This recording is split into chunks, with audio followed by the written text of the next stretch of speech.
আজকে যদি আমার কাবিনটা বেশি না মাত্র 3 লাখ টাকাই হতো, তাহলে তুমি আমাকে ডিভোর্স লেটার পাঠানোর আগে কম করে হলেও 100 বার ভাবতে।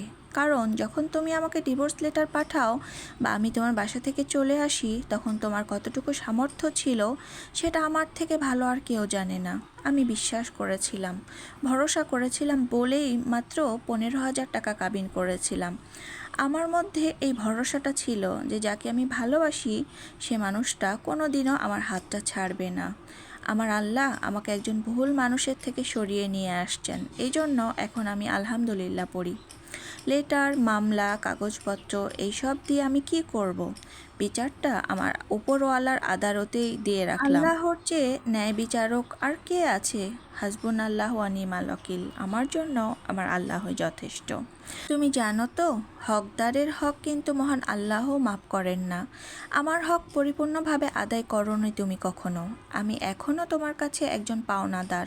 সব হিসাব ইহকালে নিলে হবে? কিছু হিসাব জমা থাক পরকালের জন্য। যেদিন জীবনে কারো কাছে বাজেভাবে ঠকে যাবে, সেদিন এই আমার কথাই মনে পড়বে তোমার। আমি ওর সাথে কি এমন করেছিলাম যার জন্য আমাকে আজকে আল্লাহ শাস্তি দিচ্ছেন? মনে রাখবে, আল্লাহ ছাড় দেন, কখনো ছেড়ে দেন না। এটা হচ্ছে এক অভাগী আপু তার ফেসবুক পোস্টে শেয়ার করেছিল তার জীবনের গল্পটা।